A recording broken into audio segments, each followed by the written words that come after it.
Hola, viajeros. ¿Cómo están? Espero que bien. Aquel día, el silencio pesaba más que cualquier crucero de batalla. 73 especies reunidas, y ninguna tuvo el valor de fingir calma. 12 colonias habían desaparecido del mapa estelar como si jamás hubieran existido. No conquistadas. No ocupadas. Consumidas. Y lo peor no era la cifra de muertos. Era la velocidad. Era comprender que la flota más orgullosa de Kelros había resistido apenas 6 horas. 6. En un universo acostumbrado a discursos largos, aquello sonaba como una sentencia. El salón del Consejo Galáctico tenía forma circular, pero en ese momento parecía una trampa cerrándose despacio. El aire vibraba en distintas frecuencias basales para acomodar diplomáticos de atmósferas incompatibles. Algunos respiraban nieblas dulces. Otros exhalaban compuestos metálicos, calientes, casi cortantes. Había plumas erizadas, escamas opacas, exoesqueletos pulidos, nubes luminosas contenidas por campos de contención translúcidos. Luces frías se deslizaban por el techo en arcos azules, reflejándose sobre superficies reforzadas de obsidiana sintética. Nadie se movía demasiado. El embajador Telron estaba en el centro de la cámara. 4 ojos. Manos con garras curvadas. La postura ensayada de alguien que aprendió, demasiado pronto, que mostrar miedo acelera el final. Aún así, el temblor en su pecho delataba el resto. El enjambre Bon ha tomado el sector Kelros, dijo. La frase cayó seca. 12 colonias desaparecidas. 4 millones de vidas. La línea de defensa colapsó en 6 horas. Un sonido recorrió el recinto. No exactamente un murmullo. Era peor. El ruido de decenas de especies calculando su propia esperanza de vida al mismo tiempo. El consejero Mirax, llegado de los bordes exteriores, inclinó el cuello reptiliano. ¿Cuántas pérdidas sufrieron? Telron dudó solo un instante. Pequeño. Casi invisible. Pero allí, en aquel silencio, pareció enorme. Estimamos 70 avionaves destruidas. La pausa siguiente fue brutal. Traían más de 10.000. Alguien dejó caer un terminal de datos. El golpe retumbó por toda la cámara como si fuera algo obsceno. Porque todos sabían lo que representaba la flota de Kelros. 200 naves de guerra. Armas suficientes para vitrificar mundos enteros. Orgullo militar acumulado a lo largo de ciclos solares y más ciclos, como si tonelaje y tradición fueran escudos morales contra el hambre del universo. No lo eran. El enjambre Bon no negociaba. No ocupaba. No amenazaba primero. Era una inteligencia colectiva antigua, biológica, movida por consumo y multiplicación. Los planetas se convertían en materia prima. Los océanos, en proteína. Los bosques, en combustible. Las ciudades, bueno, las ciudades se convertían en silencio. Dravik, el consejero insectoide, hizo chasquear las mandíbulas con nerviosismo. Necesitamos más potencia de fuego. Necesitamos aliados, dijo otra voz, baja, casi derrotada. Telron respiró hondo. Sintió el aire procesado rasparle las vías internas. Luego habló, y la palabra sonó equivocada incluso antes de existir. Necesitamos a los humanos. La explosión verbal fue inmediata. ¿Humanos? ¿Los recién llegados? ¿Esos primitivos armados? Apenas completaron un siglo de presencia interestelar. La nave más grande que tienen no pasa de unos pocos kilómetros. Telron levantó una mano, garras abiertas. No fue autoridad. Fue desesperación organizada. Los humanos tienen algo que nosotros abandonamos hace mucho tiempo, dijo. Memoria de guerra. Su especie no nació en estabilidad. No fue moldeada por el equilibrio. Mientras nosotros refinábamos la diplomacia y el comercio, ellos aprendían a sobrevivir al conflicto.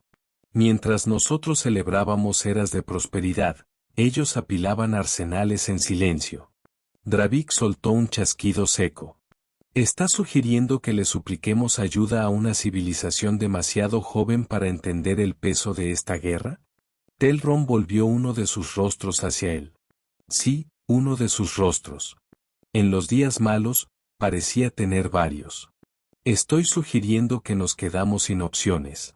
Y eso fue lo que ganó la votación. No valentía. No confianza. Solo falta de alternativas. La estación orbital de la Tierra giraba sobre el planeta azul como una flor de acero construida por alguien que amaba la ingeniería, pero no confiaba del todo en ella. Los anillos externos rotaban despacio para generar gravedad. Las placas del casco brillaban bajo la luz solar filtrada. Había cicatrices en la estructura, marcas de acoplamiento, refuerzos tardíos, remiendos demasiado elegantes para ser simples remiendos. Un lugar funcional, limpio, casi austero. Telron notó primero el olor. Metal esterilizado. Ozono tenue.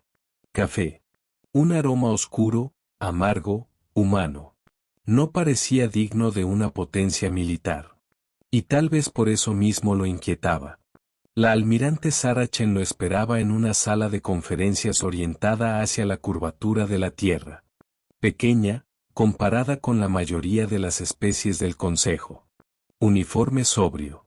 Sin joyas. Sin placas ceremoniales. Sin nada que exigiera admiración. Los ojos, sin embargo, los ojos hacían todo el trabajo. Embajador Telron, dijo Chen, señalando la silla. Entiendo que usted tiene un problema. Directa. Sin prefacio. Sin perfume diplomático. Telron se sentó, enrollando la cola alrededor de la base de la silla para contener su tensión. El enjambre Von avanza hacia los sistemas centrales. Hemos perdido 6 sectores en 3 meses. Nuestras proyecciones indican un colapso total en menos de un año. Chen asintió como quien confirma un dato ya conocido. ¿Y quieren ayuda de la Tierra? Sí.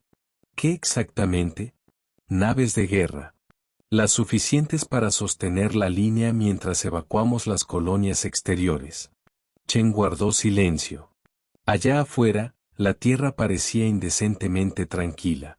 Océanos, nubes, mármol azul. Un planeta que fingía inocencia demasiado bien. ¿Cuántas naves cree usted que tenemos, embajador? Telron respondió con lo que la inteligencia del Consejo había reunido. Alrededor de 300. Principalmente cruceros y destructores. Chen juntó las yemas de los dedos. Está en lo cierto. El corazón de Telron se hundió. Entonces ella sonrió. No fue una sonrisa cálida. Fue la clase de sonrisa que aparece cuando alguien decide dejar de esconder una carta. Está en lo cierto, pero eso no es todo lo que tenemos. 3 días después, Telron volvió a hablar ante el Consejo. La tensión en la cámara llegaba en oleadas. Algunas especies transpiraban compuestos ácidos. Otras bajaban la temperatura corporal cuando sentían miedo. Había un vapor fino escapando de un traje ambiental cerca del ala este. El sistema climático hacía ajustes pequeños todo el tiempo, como si hasta la estación estuviera nerviosa. La humanidad ha aceptado ayudar, anunció. Por un instante, el alivio recorrió la sala. Mirak se inclinó hacia adelante. ¿Cuántas naves? Telron se aclaró la garganta. 1. El alivio murió en el acto. ¿1? Eso es un insulto. Tal vez sea un explorador.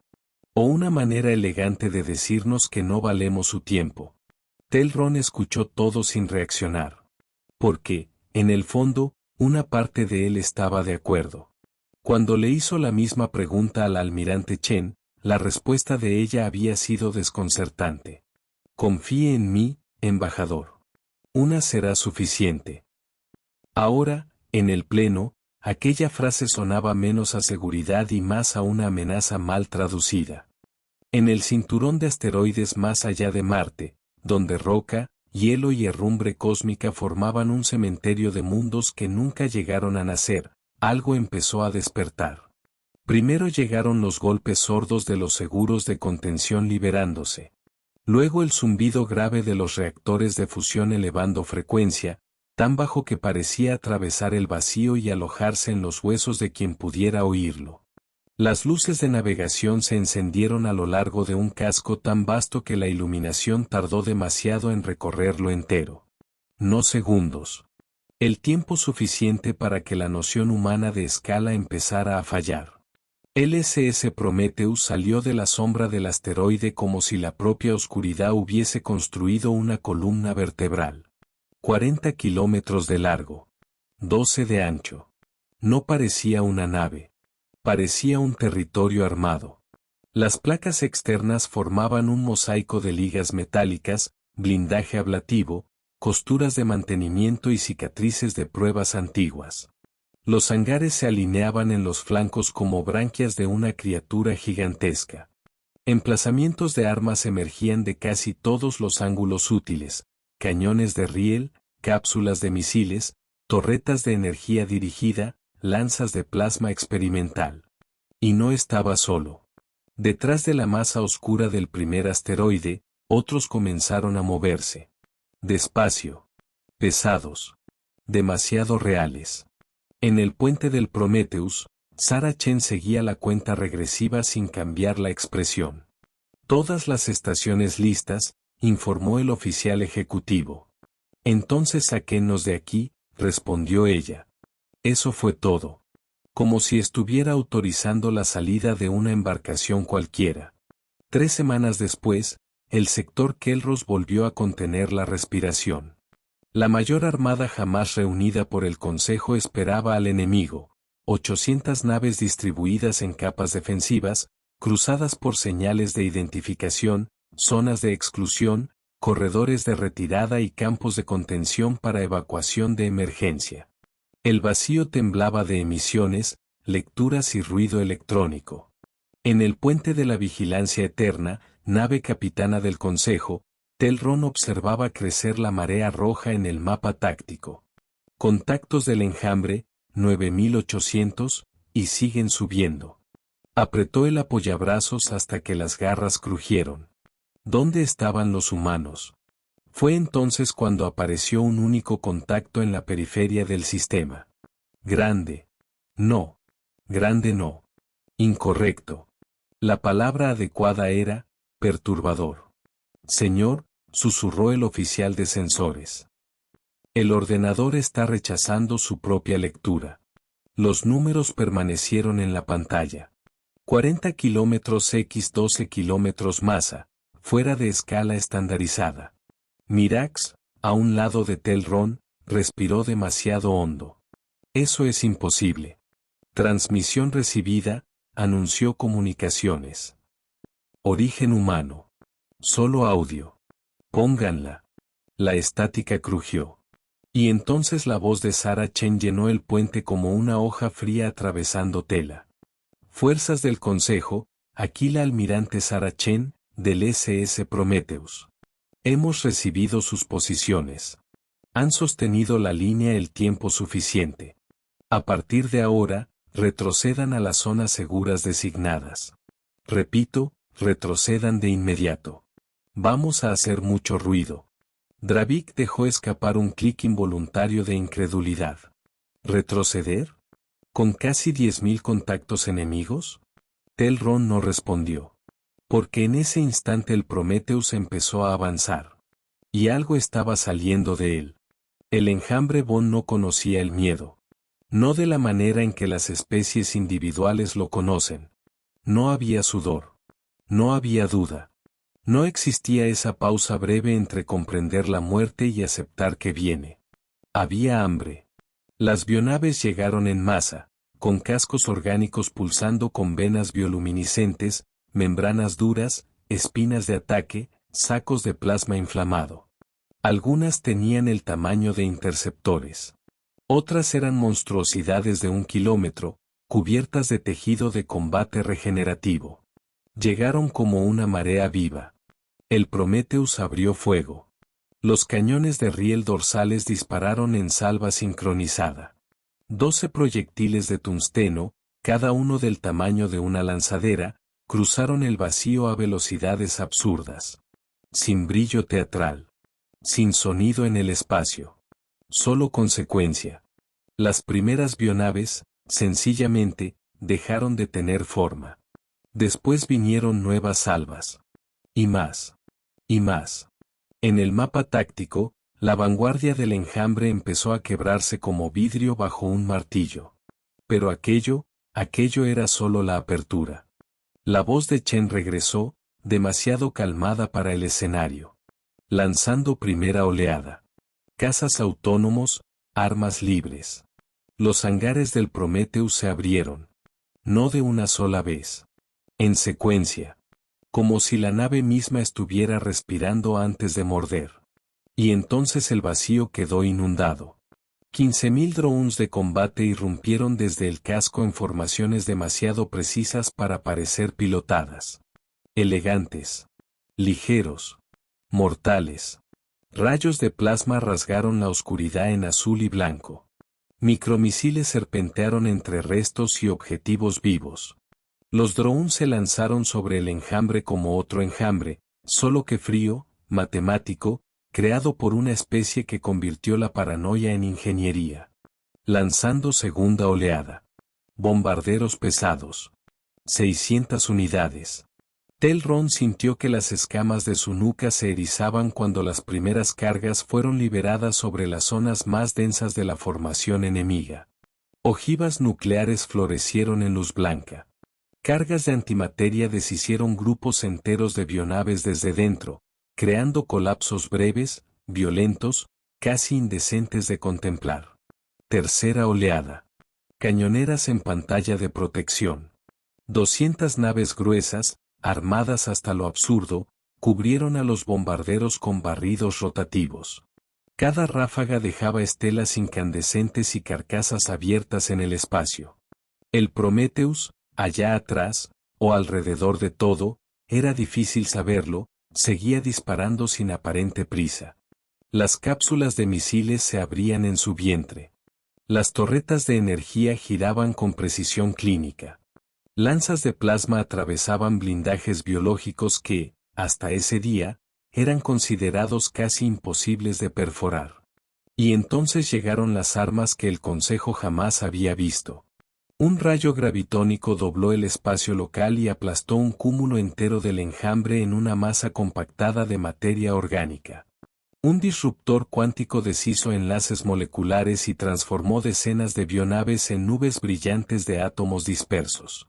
Un pulso electromagnético dirigido frió redes neuronales vivas, dejando alas completas a la deriva, inmóviles, como cadáveres que aún no sabían que habían muerto. En el puente de la vigilancia eterna, nadie hablaba ya. Ni los oficiales. Ni Mirax. Ni Dravik, que siempre encontraba algún ruido para llenar el vacío. Solo la pantalla hablaba ahora, borrando puntos rojos por centenares. ¿Tiempo desde el inicio del combate?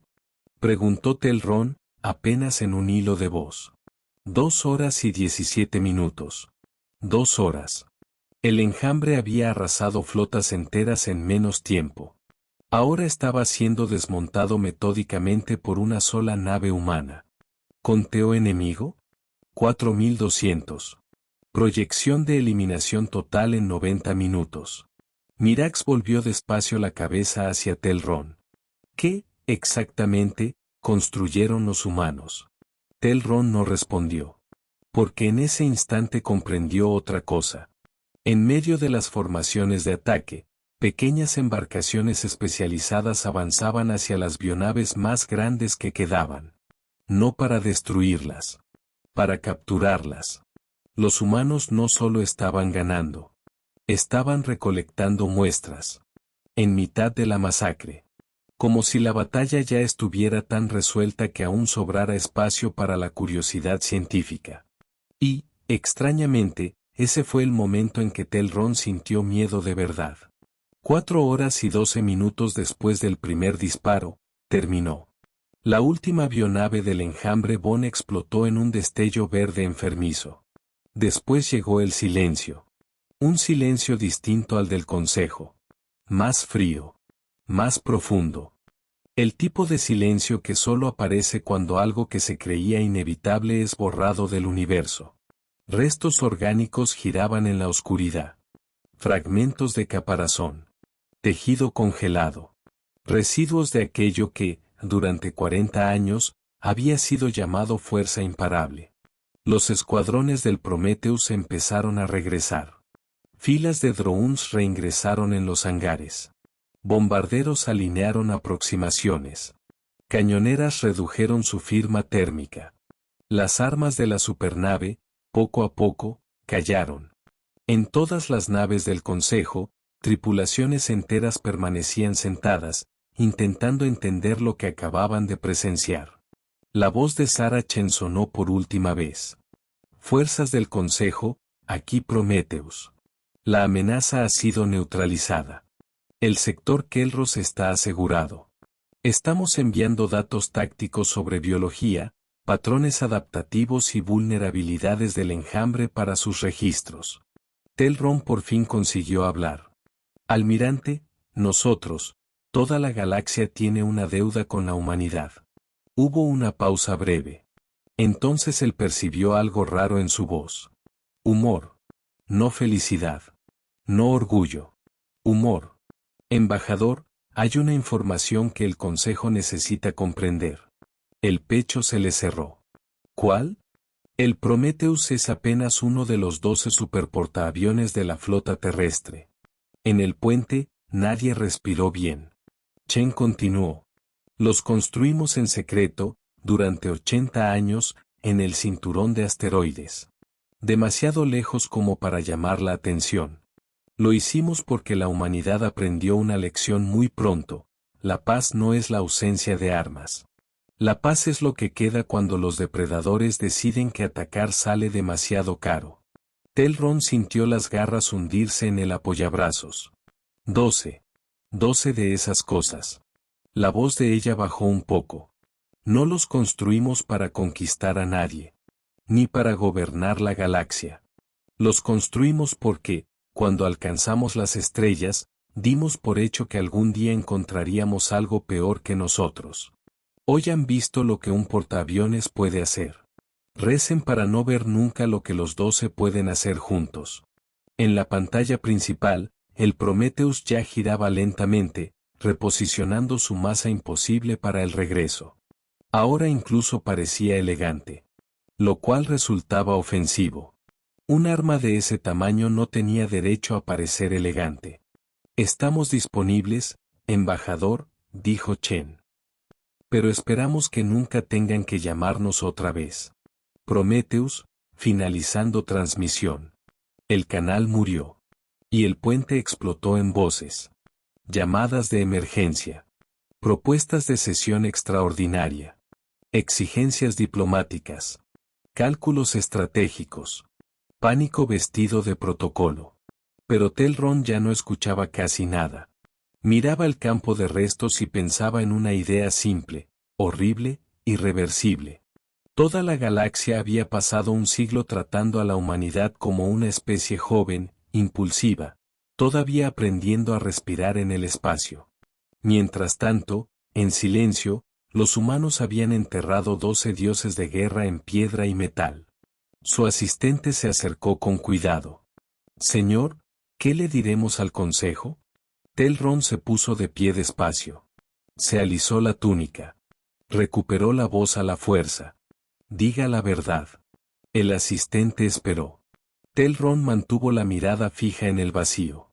Diga que la humanidad no acaba de llegar a las estrellas. Diga que llegaron preparados. Y desde hace décadas. Diga que lo más inteligente que podemos hacer, a partir de ahora, es permanecer de su lado. Hizo una pausa. Demasiado larga. Porque había otra verdad, y esa no quería decirla en voz alta. Los restos del enjambre brillaban a la distancia, dispersos como polvo de huesos sobre la oscuridad. Y Telron comprendió, con un frío subiéndole por la columna, que la parte más perturbadora de aquella batalla no era que los humanos hubieran vencido. Era la calma con la que vencieron. Como si aquello no hubiera sido una crisis. Solo una prueba de campo. Si este registro llegó hasta ti, entonces la señal sigue activa. Ahora quiero saber tu posición en el consejo. ¿La humanidad salvó a la galaxia, o simplemente le enseñó a temerla de una manera nueva? Deja tu decisión en los comentarios. Si quieres mantener este archivo circulando entre los sistemas, fortalece el registro con tu like. Y si pretendes seguir los próximos informes, porque, después de Kelros, fingir que todo sigue normal se volvió un lujo, suscríbete y mantente cerca. El universo sigue en silencio. Y a veces, esa es exactamente la peor señal posible.